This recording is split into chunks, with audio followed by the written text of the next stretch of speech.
Are you kidding me? I mean, 1864 was before women even had the right to vote. We are totally going backwards. It's unbelievable. And, you know, just for this minority that the legislature represents in Arizona and thinks of as their only constituency, it's horrible, horrible. A Civil War law that bans nearly all abortions has been upheld in Arizona. It'll be weeks before it goes into effect, but when it does, anyone caught providing an abortion could face a mandatory prison sentence of up to 5 years. I'm Ellison Barber, in tonight for Gadi Schwartz, and this is Stay Tuned Now.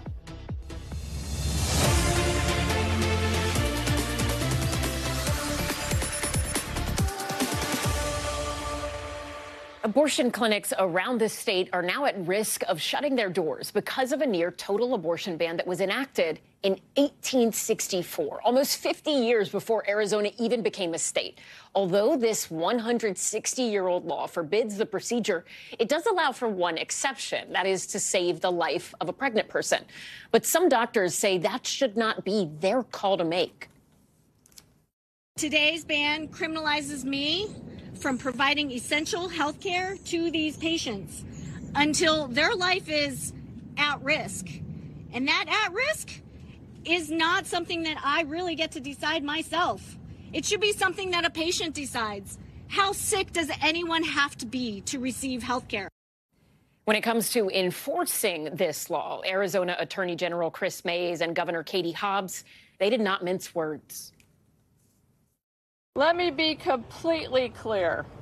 As long as I am Attorney General of the state of Arizona, no woman or doctor will be prosecuted under this draconian law. I refuse to allow extremist county prosecutors to use this abortion ban to lock up women and doctors seeking or providing needed health care.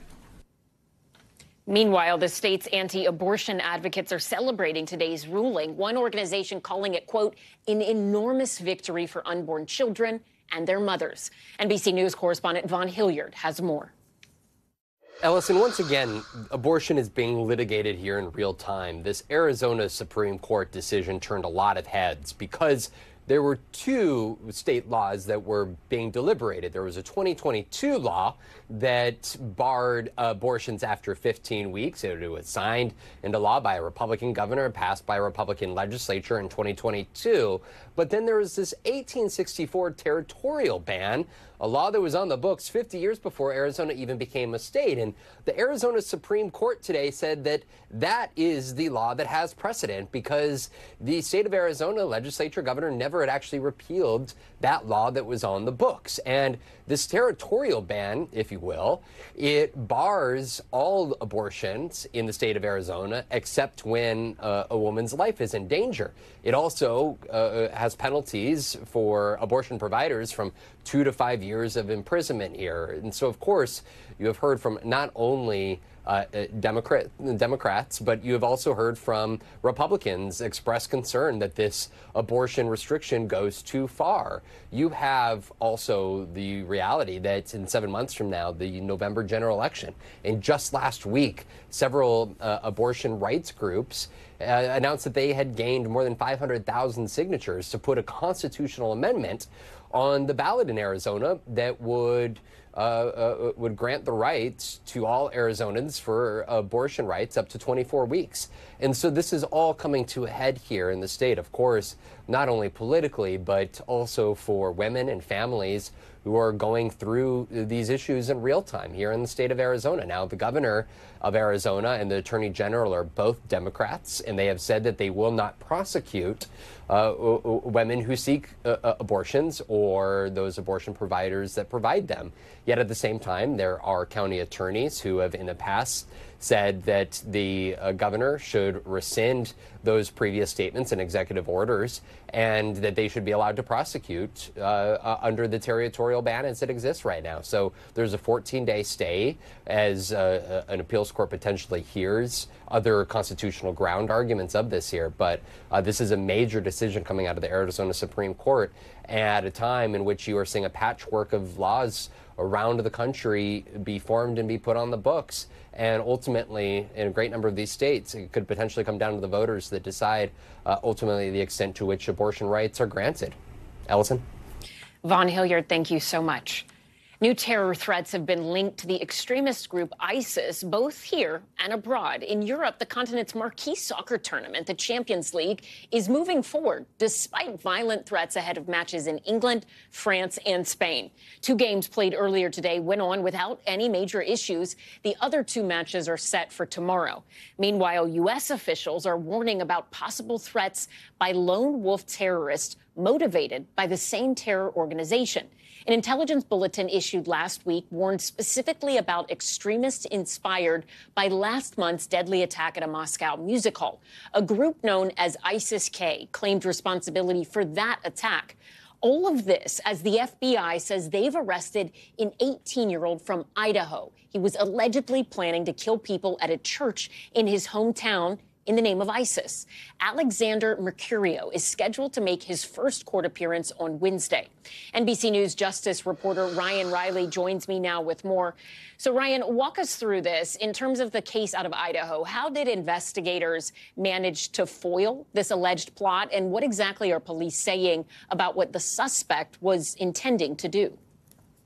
Yeah, so that flag that you see on the screen there was actually apparently purchased by an FBI confidential human source in this case. So this was an instance where someone who was underage at the time when they first came into contact with an FBI confidential human source is now 18 and has now been charged. And I think this is probably one of those sort of low-level cases, sort of like picking, from the lowest hanging fruit, because this is someone who is barely a legal adult, is someone who was working with multiple FBI confidential human sources online and didn't have really that well developed of a plan. In fact, he talked about potentially using hand sanitizer as a bomb here. So he was really trying to really stretch for what he could possibly use. And he was apparently formerly, according to him, his records in the FBI affidavit here, was a former white supremacist. So he sort of really had a radical change in his ideology here. This is probably one of those cases that I think, it raises questions about the FBI tactics here, especially given the suspect's age here and some of the tactics that they use, how many confidential human sources he came into contact with in the lead up to this eventual arrest. Interesting. Okay, so let's talk a little bit about just big picture, what has happened in recent weeks with the attack that took place in Russia. And in some ways, perhaps that's why this story out of Idaho is getting so many headlines on a national scale, because for a lot of people, they saw what happened in Moscow, heard ISIS claimed responsibility for it, and then were like, wait a minute, we didn't realize that was still a very big issue. Walk us through that. I mean, from the attack at the music hall in Moscow to these threats in Europe, ISIS does still have a presence, right? But how structured are they? And do we know how capable are they really of carrying out any sort of major coordinated attack? Yeah, it's definitely a real threat. I think that what law enforcement does have, as illustrated, I think, by this case out of Idaho involving the 18-year-old, is that they have a lot of confidential human sources who are sort of wrapped up in this in terms of being able to reel some of these potential suspects in.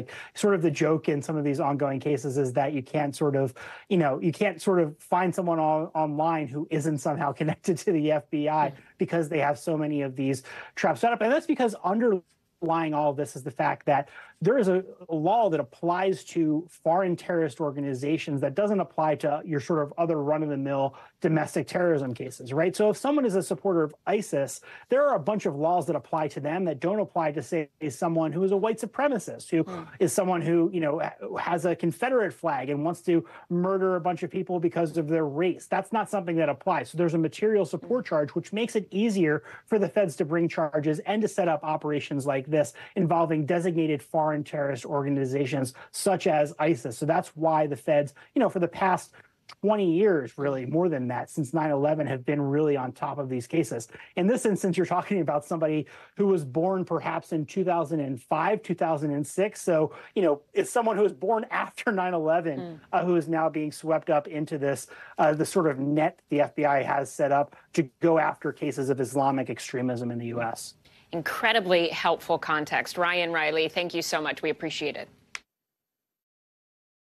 The parents of Oxford High School shooter Ethan Crumbley will spend up to 15 years in prison.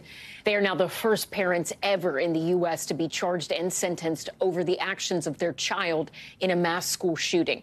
James and Jennifer Crumbley were sentenced earlier today in Michigan after being found guilty of 4 counts of involuntary manslaughter in separate trials earlier this year. They were accused of not doing enough to prevent their son from carrying out the attack or addressing his mental health. The judge herself saying in court today, this was not about bad parenting, but about ignoring warning signs.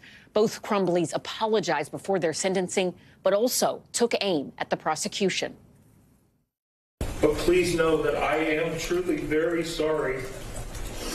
I am sorry for your loss as a result of what my son did. The prosecution has tried to mold us into the type of parents society wants to believe are so horrible only a school or mass shooter could be bred from. We weren't perfect, but we loved our son and each other tremendously. Their son, Ethan Crumbley, is serving life in prison for killing 4 students at Oxford High School in November of 2021. The families of those victims who you see on your screen, they were also in court today, and they were given a chance to address the Crumbleys directly. When you texted, Ethan, don't do it. I was texting Madison, I love you, please call Mom.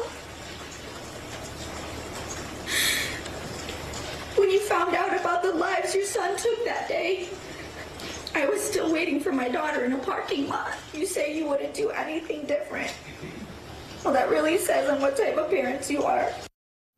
NBC News correspondent Maggie Vespa joins us now from Pontiac, Michigan. Maggie, the Crumbleys, they were accused of showing a lack of remorse throughout their trials. What was the sentiment today? And you have been in such close contact with the families throughout all of this through your reporting. How are the victims' families feeling now that at least this part of this ongoing tragedy, catastrophe for them is over? Right, it's like the latest chapter, exactly. Well, as far as how they feel about kind of crossing the finish line of this chapter, it's everything that you might expect. It's relief. They're glad at least that they got the maximum sentence, which is what they were hoping for and what they all directly asked the judge for. But a lot of them were really furious at what they heard the Crumbleys say when they got up to give those speeches, which no one knew they were going to do, by the way. It's obviously their right. It was always an option, but both parents standing up one by one and at first saying things like, I'm sorry for your loss, or I'm sorry for what happened as a result of what my son did. Neither really kind of owned up to any kind of guilt during those speeches. And then you heard them kind of pivot blame a little bit toward things like what you just heard in that soundbite, talking about the prosecutors persecuting them. At one point, they also talked about what the school could have done differently. And for these parents who thought that this was their last chance to kind of hear any admission of guilt from these 2 people who now have been held criminally responsible for their children's murders, they told us that was just both infuriating and at this last stage exhausting. Here's some more sound kind of to that effect.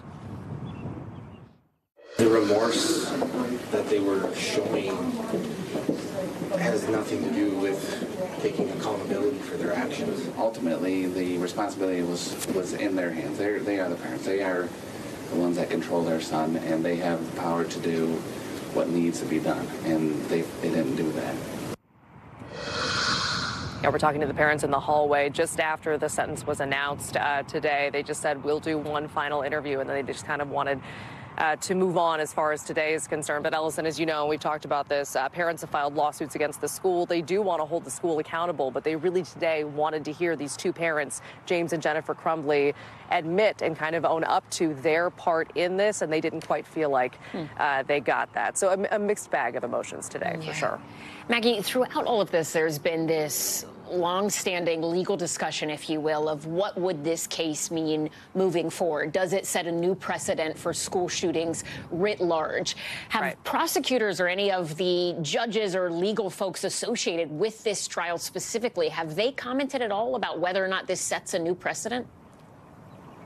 They definitely have. There have been nuanced comments for sure. The judge basically saying that she wanted the sentence to, in her words, be a deterrent for the public, but didn't use the word precedent. We actually asked one of the prosecutors, Karen McDonald, reporters asked her after today's hearing about her take on that, because obviously it's been a huge headline, and this does, a lot of legal experts say, set a precedent. These are the first American parents to be convicted for a mass school shooting. But when you ask, committed by their child, but when you ask the prosecutor that directly, she had an interesting answer, one that, presumably she's been thinking about for a little while. Take a listen to this. I don't really acknowledge it's precedent setting. There's a difference between precedent setting and rare. And this is really a rare set of facts. It really is. I think nobody standing here who's listened to any of it would say this is something that we see in the course of what we do. That was Karen McDonald there. So that's been prosecutors' take, or along the lines of their take throughout this whole case, is that don't diminish kind of the warning signs that they say these parents ignored. Things like Ethan Crumley saying that he was having hallucinations, that he was, drawing on his homework saying the thoughts won't stop, help me, drawing images of guns, drawing images of dead bodies, Googling bullets in class. So they just say, while this does set a precedent to some degree, they kind of made it clear to us after, and that soundbite was part of it, that the warning signs were really clear in this case. This was not a nuanced situation, and that was their case the entire time. And they said, hey, if nothing else, 2 juries bought that this was severe enough for 2 parents to be found guilty, and the judge, again, handed down today that maximum sentence twice. Ellison. Maggie Vespa in Pontiac, Michigan, thank you so much. We appreciate you and your reporting. A new court filing in the Rust shooting trial makes some pretty explosive accusations against actor and producer Alec Baldwin. Prosecutors are painting Baldwin as belligerent, saying he was frequently screaming and cursing at himself and at crew members, and argue that it was this exact behavior that led to safety compromises on set. Quote, to watch Mr. Baldwin's conduct on the set of Rust is to witness a man who has absolutely no control of his emotions and absolutely no concern for how his conduct affects those around him. Baldwin is facing an involuntary manslaughter charge for the death of cinematographer Helena Hutchins. His trial is set to begin in July in Santa Fe, New Mexico. He has pleaded not guilty. Let's bring in NBC News correspondent Elwyn Lopez. She joins us now from our West Coast bureau. Elwyn, what is this court filing in response to, and what else does it say?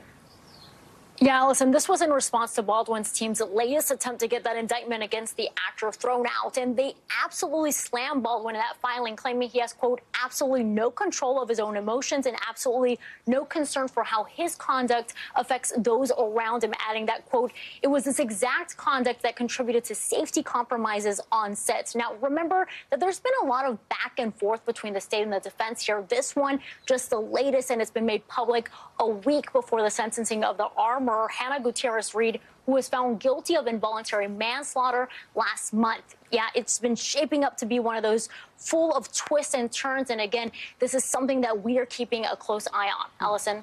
So, Elwyn, what should people be looking for next? What is next in this case, at least in the immediate future? Well, prosecutors claim that Baldwin changed his story and provided misleading information. He says in one interview with law enforcement that the cinematographer who was killed, Helena Hutchins, was turned talking to someone when she was shot. And in another interview, he says that she was giving him instructions as to where to point the gun. That first interview was right after that fatal incident, and the other one was with OSHA a few months later. Also important to point out, Ellison, that in those filings, both parties raised issues with information that was shared with the media, including NBC News. Allison? Elwyn Lopez, thank you. Don't go anywhere, because we are just getting started. Up next, the roof of a school gym completely collapses in New Mexico. We'll tell you how it happened in a moment. Plus, that train derailment in Palestine, Ohio, continues to cost Norfolk Southern millions, lots and lots of millions. Details on today's class action settlement in that case are just ahead. And later this hour, in the future of everything, we're talking about AI and beauty. Some experts think as much as 90% of the content we see online will be generated by AI as early as next year. 90%. And that's leading some companies to take a stand against the technology. NBC's Kaylee Hartung will have that story, so stay tuned. It might say, hey, this isn't a real picture. This person actually didn't look like this. But subconsciously, your brain's saying, yep, that's what I'm supposed to look like. Welcome back. We've got an exclusive interview with the NYPD's top cop in just a moment. But first, here are some of the stories happening out west that we're following. The trial of a California man accused of killing a gay 19-year-old Jewish college student is now underway. Prosecutors argue that the death of Blaze Bernstein was a hate crime and that his accused killer, Samuel Woodward, had ties to a neo-Nazi group.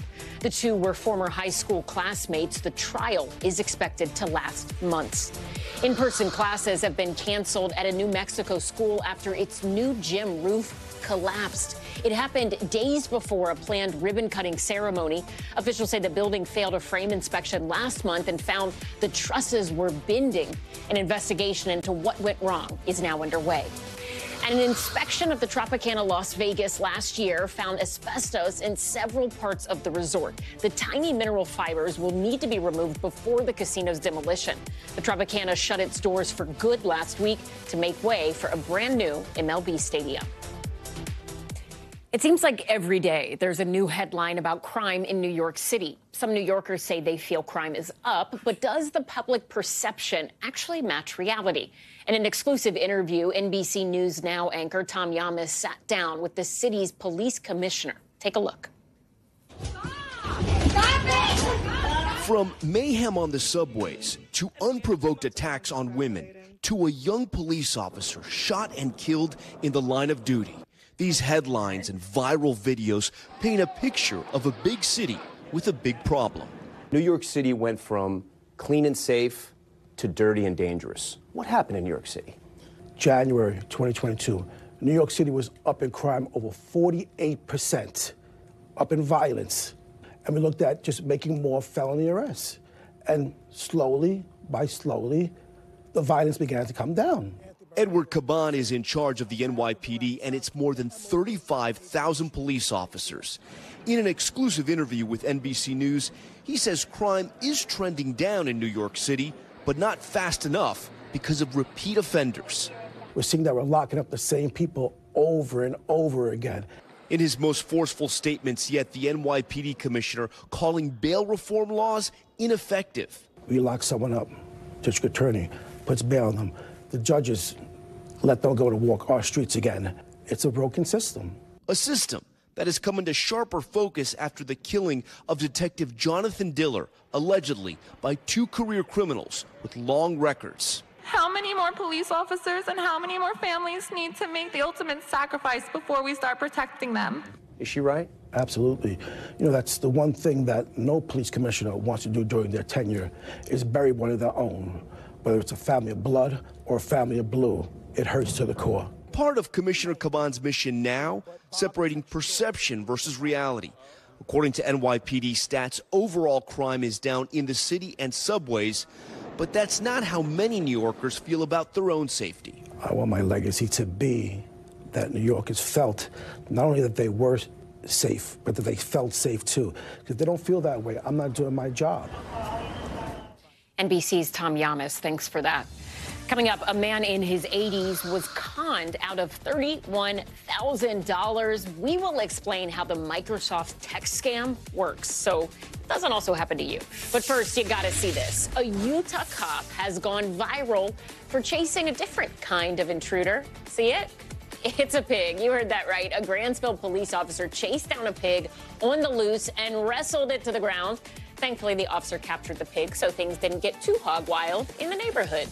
We'll be right back.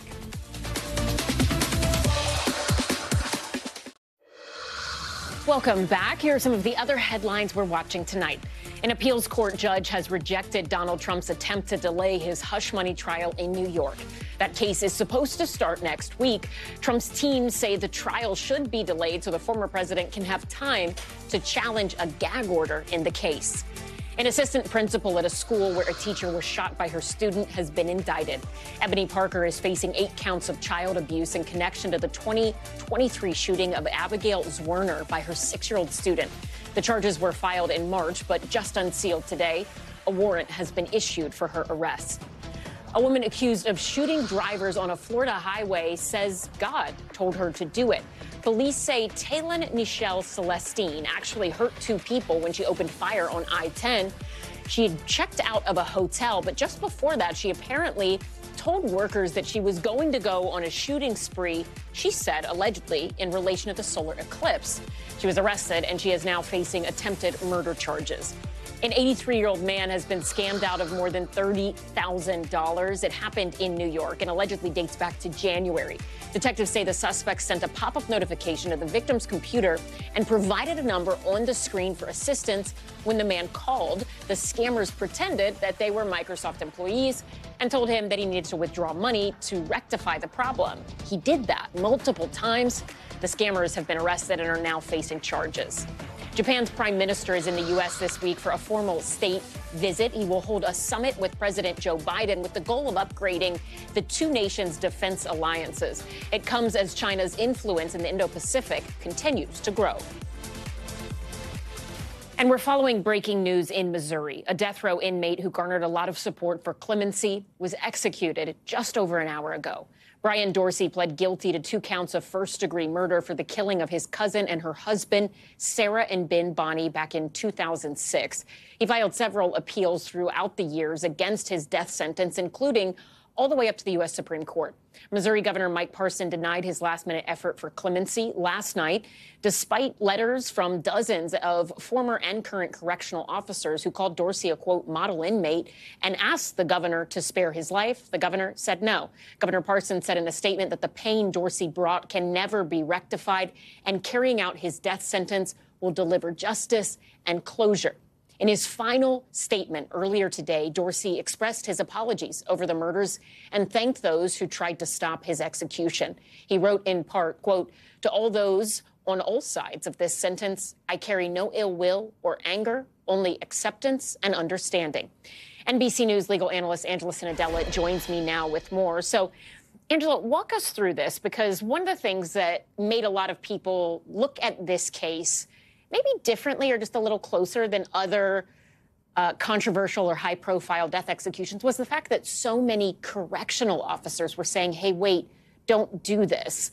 What made this different or unique, at least in some aspects, prior to him being executed? Yes, that's exactly right. That was really the most extraordinary part of this whole process. How often do you have 70 corrections officers, I think even north of that, writing on paper that this man was not only a model inmate, but was also fully rehabilitated? So that's the crux of this issue. When you philosophically look at even what the proponents of the death penalty are saying, they even tend to want to reserve these cases to those where the defendant can really never be rehabilitated. But here we have a defendant who everyone is saying has been fully rehabilitated over the decade plus that he was behind bars, and that at that point when he committed the murders that he was under a drug-induced psychosis, but was fully over that, was fully cured, and was frankly just almost bringing joy behind bars to other inmates and to the officers. So at that point you do wonder then, well, what is the point of the death penalty if it does result in something like this?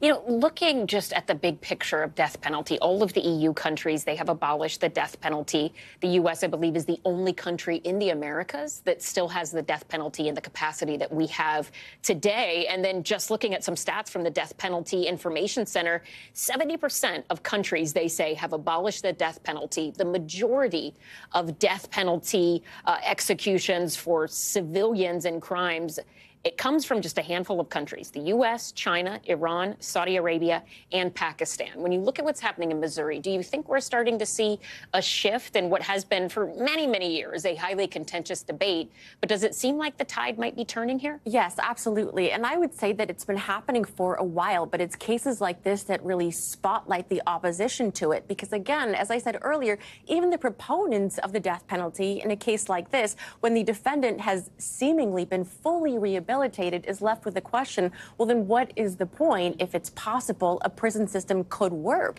If the prison system could actually reform this individual, then is a death penalty still required? So yes, the movement has been going strong. Public opinion has certainly waned against the death penalty. So I think we are going to see more states in the future getting rid of it. All right, Angela Cinadella, thank you so much. We appreciate you being here. A little over a year ago, a train derailed in East Palestine, Ohio, spilling toxic chemicals that prompted nearly 2,000 residents to evacuate. Today, the rail company, Norfolk Southern, announced a massive settlement in a class action lawsuit. NBC News correspondent Erin McLaughlin has this report. It was considered the most hazardous train crash in Ohio history. 38 cars carrying toxic chemicals derailed, sending a thick plume of smoke into the sky and striking fear into the small village of East Palestine. Now, more than a year later, Norfolk Southern, the company responsible for the freight train, announced a settlement. $600 million to resolve all class action claims within a 20-mile radius from the derailment. The statement adding, for those residents who choose to participate, personal injury claims within a 10-mile radius. But some residents in East Palestine today say they're frustrated. We need to know. We don't know what the long-term effects are. We first met Melissa Boyer days after the crash. Literally lit it up back here. She and her family live half a mile from the derailment site. She says this settlement does little to ease her long-term concerns. We've had more upper respiratory infections, bronchitis. We don't know if we're going to get sick or cancer or anything from this. The military is going to be gone. That is a lot of money for a train derailment. Attorney Mark Bryant represents 800-plus East Palestine plaintiffs. He says it's unclear how many claimants will ultimately come forward, but it could be in the thousands. In the statement, the company says the agreement, which has yet to be approved by the court, does not include or constitute any admission of liability, wrongdoing, or fault. Regardless, Boyer says, no money is going to fix this because it's never going to be fixed. It's never going to be the same again. Erin McLaughlin, NBC News. Still to come, Amanda Knox is in the spotlight once again, but this time instead of a murder trial, she is facing a new slander trial in Italy. We have those details plus other stories trending around the world, so stay tuned. Welcome back. You probably remember Amanda Knox, the American exchange student who was convicted of killing her roommate in Italy, but then Italy's highest court overturned that decision. Well, now she is facing another trial this week. More on that in a moment, but first, let's go ahead and take a quick look around the world. An explosion at a hydroelectric power plant in Italy killed at least 3 people and left several others missing. It happened around 3 p.m. local time. Early indications point to a turbine fire as the cause of the blast, but there appears to be no word yet on what actually led to the larger fire. It seems that Russia and China have only grown closer since Russia launched its full-scale invasion into Ukraine. Now leaders from both countries are promising to work together to hold on to their, quote, industrial supply chain stability. Today, Russian Defense Minister Sergei Lavrov met with his Chinese counterpart. A few days ago, U.S. Treasury Secretary Janet Yellen warned China that it should not be supporting Russia's war effort. Palestinians are trying once again to gain full membership to the United Nations. Yesterday, the UN Security Council put forward the Palestinian Authority's application. Their 2011 bid to become full members failed because they did not get enough votes. The Palestinian Authority needs the support of at least 9 of the Security Council's 15 members. But even so, a veto from one country, the U.S., for example, would put an end to it. And one of the world's busiest airports has hired 5 new workers with the aim of settling the nerves of anxious travelers. The new employees typically walk around Istanbul Airport in Turkey, licking people and begging for tummy rubs. That's because they are, as you can see, therapy dogs. The airport has been running the program for the past few months. Tonight, a state of emergency in southern Russia after record floods forced thousands of people to evacuate their homes. You can see images here of the town Orsk after the river there, one of Europe's biggest rivers, burst through a dam over the weekend, leaving residents there just scrambling for help and answers. Look. In a country where protesting often leads to arrest, close to 100 people stood near a government building in Orsk, Russia, demanding more assistance. Shame, some shout. Putin, help us, others plead. This is the worst flooding Western Siberia's seen in 70 years. Over 100,000 people in Russia and Kazakhstan were forced to evacuate their homes after melting snow pushed the Ural River over the edge and caused a dam to burst. Homes are completely submerged, and the few residents still in Orsk say basic necessities are almost obsolete. There's no water, this woman says. We can't find drinking water. The bottled water is running out as well. As rescue boats moved through the flooded streets, local officials reiterated calls to evacuate. One mayor saying, absolutely everyone who lives in the flood area must leave their houses. Don't postpone the evacuation. The situation will only get worse in the upcoming 2 days. According to specialists, the water will surpass dangerous levels. Don't wait for it. Leave right now. It's been 2 days since the Orsk Dam collapsed. So far, regional authorities say at least 4 people have been killed, and the cost of the damage is estimated at 1.2 billion rubles, or $12.9 million US. Everyone has gone. Only 3 or 4 of us are left guarding here, Olga explains. Even though we have no access to water, electricity, or gas, we are still holding on. I feel sorry for the people affected, but what can we do? The Kremlin declared a federal emergency on Sunday, and according to state-run media, the governor of the Orenburg region has promised compensation payments to those forced out of their homes. It isn't much, just 10,000 rubles, or $108 US per month for the next 6 months.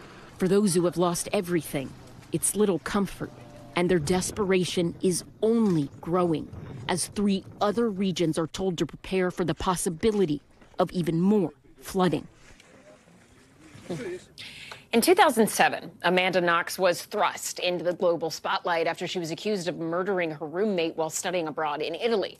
She's since been acquitted of all murder charges, but tomorrow there's a new trial set to begin in Italy that could clear her name once and for all, this time for slander. NBC News international correspondent Josh Lederman has the story. When you hear the name Amanda Knox, you probably recall the salacious details of the Italian murder case that became a years-long global tabloid extravaganza.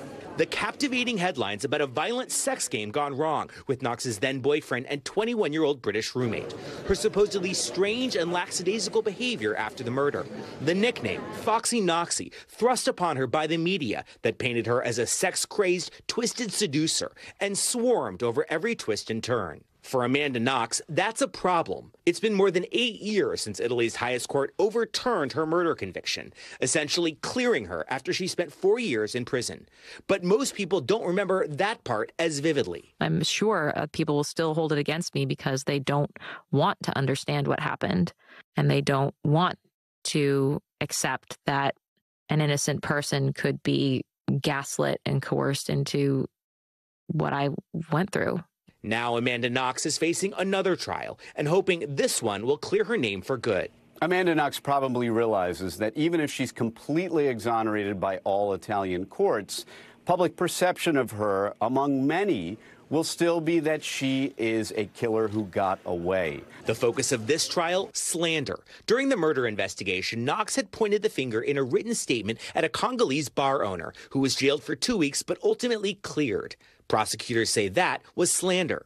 An earlier slander conviction against Knox was thrown out last year, but Italy's top court has ordered a new trial. Knox has said she wrote that statement under pressure after hour upon hour of interrogation. Ordinarily in the States, giving investigators a lead into who you actually thought committed the crime is hardly slander. It's usually just helping the police. This case, the latest layer of a true crime drama that's unfolded over the course of more than 16 years. Meredith Kircher was found dead in a pool of blood in the apartment she and Knox shared in November 2007. Another man from the Ivory Coast was convicted in 2008 and put in prison. But Knox and her boyfriend were tried separately and also convicted for Kircher's murder in 2009. Even after that conviction was thrown out in 2015, the publicity circus didn't stop. Knox became the subject of a series of documentaries, movies, and now a limited series on Hulu, produced by Knox herself. Knox is now 36, a mother of 2 young kids, and an advocate for criminal justice reform. On social media, Knox calling her new trial a good thing and a chance to prove her innocence once and for all. Our thanks to Josh Letterman for that. Nearly a decade of civil war has left Yemen in shambles, and now that country faces one of the world's worst humanitarian crises. Some doctors say that a higher number of babies are facing acute hunger. Sky News special correspondent Alex Crawford has this new report from Yemen, but we do want to warn you, this story contains disturbing images and images of malnourished children. Suffering doesn't hide itself in Yemen, and hunger hits the young most hard. Salah's too weak to drink anything, so the medic injects him with glucose.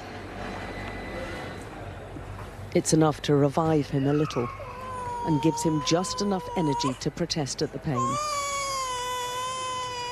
His cries are seen as fragile progress. But it's tiny and slow, and it may not be enough to save him. Life is difficult, his mother says. They live hand to mouth, selling goods on the street. She's not well fed, and that impacts on the baby. In the next bed, there's another baby clinging to life. Like Salah next to him, Yasser too has severe acute malnutrition.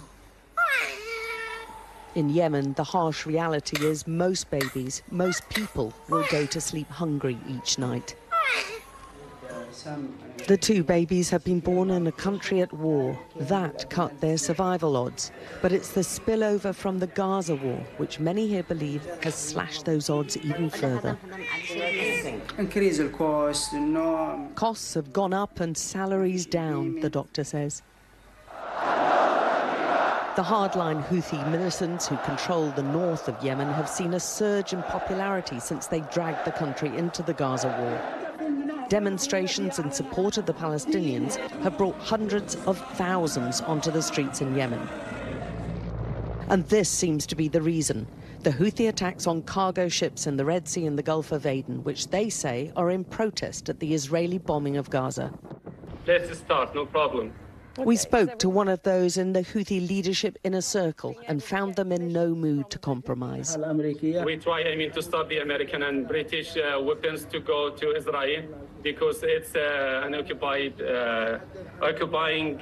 army. Let's talk about what the weapons of Britain and America have done to the Palestinian people.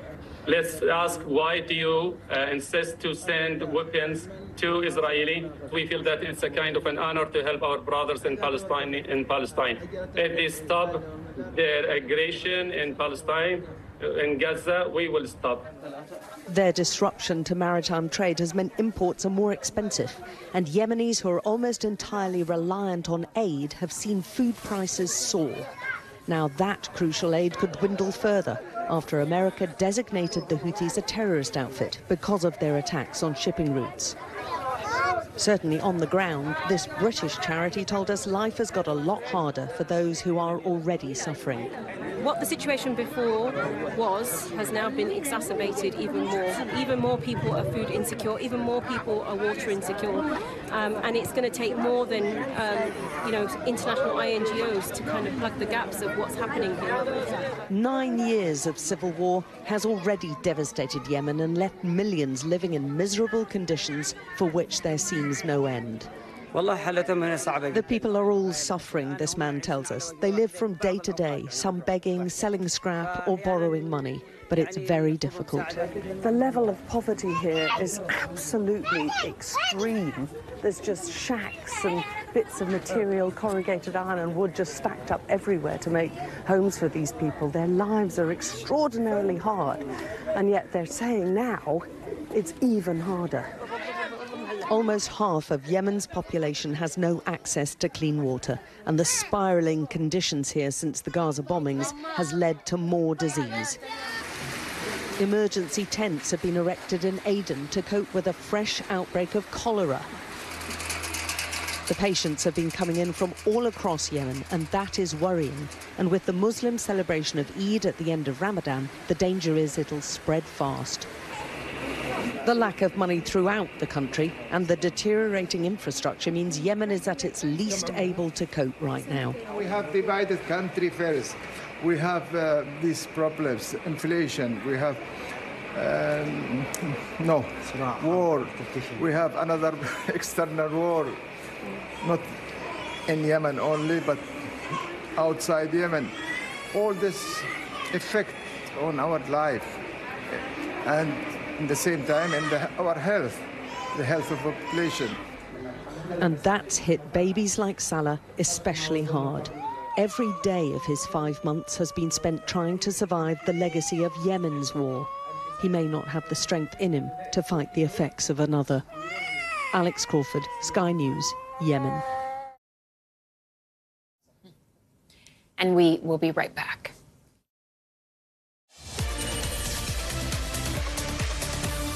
Welcome back, and it is time now for the future of everything. The beauty industry is the latest to experiment with using AI in its business, and some companies are using AI models with flawless skin, no imperfections, to promote their products. But some critics say it makes beauty standards completely unrealistic, and one company is taking a stand against AI, vowing to never use it to represent real people in any of its advertising. NBC correspondent Kaylee Hartung has more.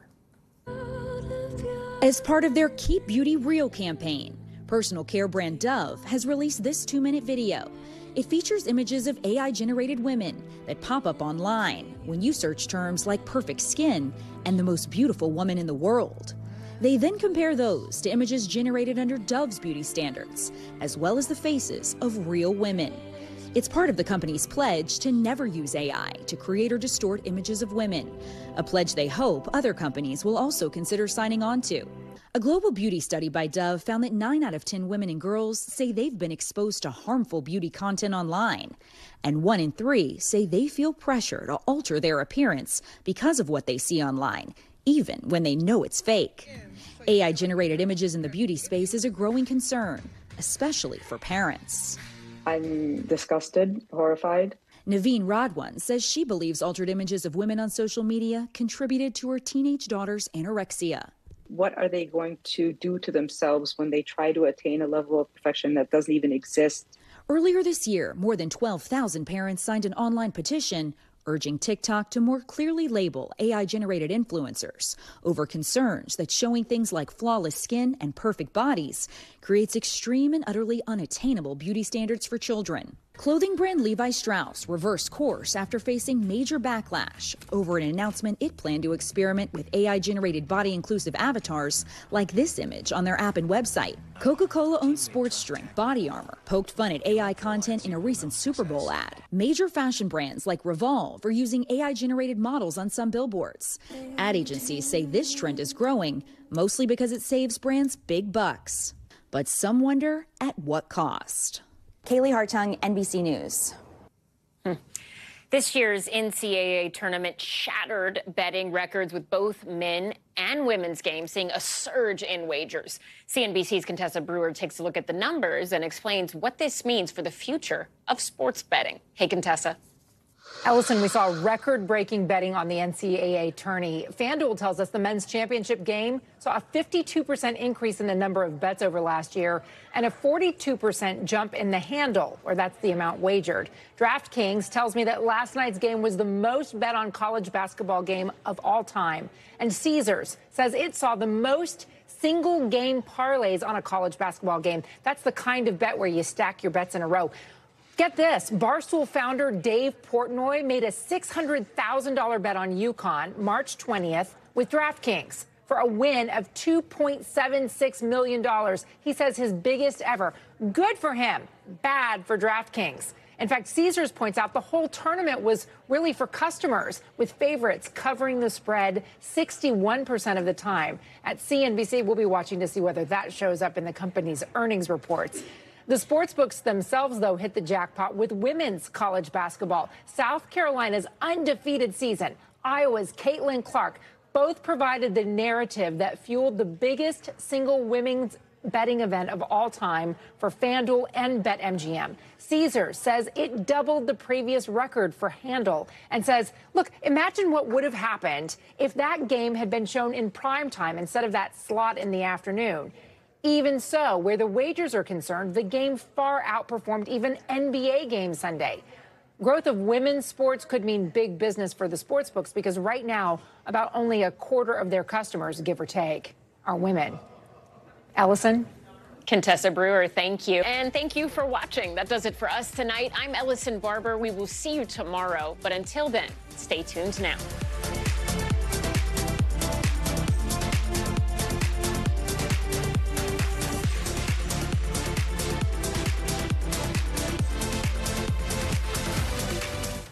Thanks for watching. Stay updated about breaking news and top stories on the NBC News app or follow us on social media.